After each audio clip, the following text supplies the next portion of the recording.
Hey buddies, welcome to AmassGames. My name is Simon. Today I'm going to show you how to set up, play and review the game Paper Dungeons. Now this has a number of different publishers. This one happens to be by Alleycat Games. It is a roll and write game. If you want to see other roll and write games, please check out my other playlists, such as the roll, flip and write kind of genre. I've also got other playlists such as the AmassGames playlist. You'll find that in there too. You'll also find other playlists this is going to go into, such as the AmassGames playlist, the how to set up, play and review, the family weight playlist, amongst many others. So in this game, we are playing a competitive game whereby we are looking to be the most successful adventurers in this particular dungeon. The dungeon that we have, they're all going to be the same and we're going to be orientating them correctly. So everyone's going to take one of these in this 1 to 8 player game. Lots of different score pads in here, lots of different sheets that you're going to use up. So everyone's going to take one of them. So let's get rid of that box. So everyone is going to take one of these sheets. Then what you're going to do is you then will need to take one of these cards at random, and everyone is going to write on these certain lines. This is basically adding a little extra variety to your dungeon, so everyone's going to have the same layout as well, and to make sure this is always different each particular game if you want to keep changing this kind of stuff up too. Up next, you need to decide which monsters you're going to be fighting. So over here, we've got 3 different monsters. Going to shuffle up. There are more, but let's just say we're using these 3. So at the end of the 3rd round, it's an 8-round game. We're fighting the Golem, the Stone Monster, the Stone Spirit. At the end of round 6, we're fighting the Vampire. So 1, 2, 3, 4, 5, 6. And after the 8th round, we're fighting the Watcher.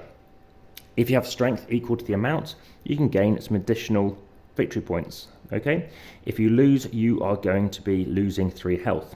We start down the bottom here with some health, so we've got 4 initially, some 4 strength and 4 health, and you can lose it, which goes down here. The more health you lose, so you gain health, but you lose some health too. Then you can always sometimes die, so you lose -9.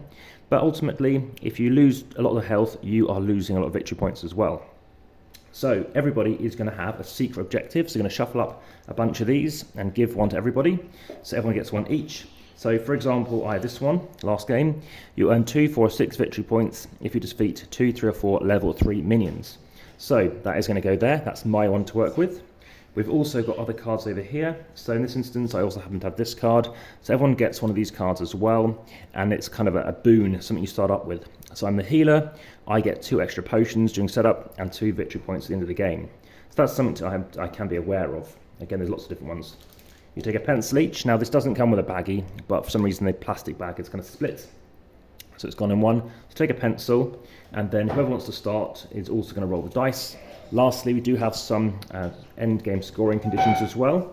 So there are various things on here, such as if you explore any 2 corners, then you'll score some victory points. You'll score 4, and only you will score that if you do it first. But in a tie, obviously everyone else gets it too. And then the first person or group, your first faction, to level up all your heroes level 4, which I'll talk about, gets 4 victory points.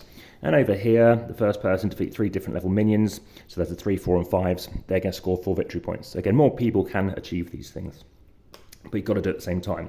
And then whoever starts is going to roll the dice. So we have 6 dice. So you're going to roll these dice and you're going to pick what you want to do. Now, when you do start to set up, you are going to have to shade in certain things. So over here, you're going to shade in whether you have a warrior, so it's like a dark warrior compared to a light warrior. In this instance, you're going to have a wizard, which is a light wizard, as opposed to a dark wizard. You're going to have a cleric, which is a dark cleric, and you're going to have a light rogue, okay? So over here, you're going to cross these off, and it shows you when you roll the dice. So right now, we can see that we have got, let's say, a dark rogue. It means that I can use a dark rogue die because it's a dark colour, not a light colour. That's what that represents. So you can only pick what's relevant. We have a skull. If you have 3 skulls, you re-roll. You're going to take a damage, so that's not good. You're going to lose a health. But then everything else kicks in. So remember, I do start off with 2 potions. So I'm going to mark off 2 potions down here. So that's 1 and 2.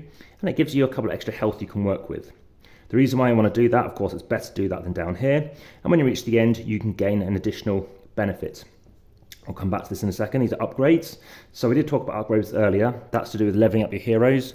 If you level up your heroes, at the end of the game, if you level them all up to like level 2, you're going to score yourself 3 victory points. They're all up to level 3, 6, etc. So whoever is your back marker, whoever's got the least amount of upgrade, that's what you're going to get. Also, when you reach level 4, with a cleric, you no longer have to worry about skulls. You get a bit of extra damage going on here. You also can choose any colour die, so light can be dark, dark can be light. And over here you can gain yourself a gem. So aside from that, you can pick where you want to start in the dungeon, what you want to do, bearing in mind that at the end of round 3 you're fighting this guy, and the rogue in this case, however much levelling up you've done, so you're going to go up 1 presently, your strength is what you're determining if you can beat it. So right now, my strength is 5, 1, 2, 3, 4, but rogue for this bandit is double, so I get 5, so 1, 2, 3, 4, 5. So if you can meet it, you get a bonus as well. So if you're the strongest, you are going to get 2 more potions. If you're the strongest here, so you want to be stronger than other people possibly, you get 2 victory points and another 2, etc. Something to be aware of. You can only move 2 spaces on a turn, but there are options you can move more. Sometimes some of these values have like boots, which allow you to move 3 spaces. So when you do take a die, you're writing the number on here, and every die is still visible, so they stay out. And yes, what do you want to do? So you can start down here. So we have ghosts, which need wizards, level 3, so you need to get up to 3. We have got goblins, which need warriors, so again you need to be up to level 3. That's the minimum value, remember, 3, 4 or 5. Bandits, again against goblins over here. So we have orcs and goblins or something like that. And lastly, there's another type as well to be aware of. So we have skulls, or zombies, which need clerics. You're going to get a reward, so you're going to get yourself a gem, you get yourself potions, you can get yourself other various things as well. And at the end of the game, however many gems you have, you get an additional bonus. So you get an additional artifact, which comes over here, which I'll talk about. And you get up to 48 victory points over here. The more goblins you defeat, or more monsters you defeat, the more points you get. So over here, this is where you can get these amulet gems spent. So spend 1 on any one of these sections and you're getting yourself a victory point, as per this. But if you get 2, you now unleash this. So this kind of broadsword gives you a +3 against these large bosses. This one lets you move through water. That lets you defeat a couple of monsters anywhere. You do lose a victory point though, but you've gained some down here. You allow you to move across these wooden areas. This one gives you straight up 4 victory points. 3 potions, 1 goblin, and obviously 2 points. And this one again gives you another upgrade. So you might want to vary based on all this.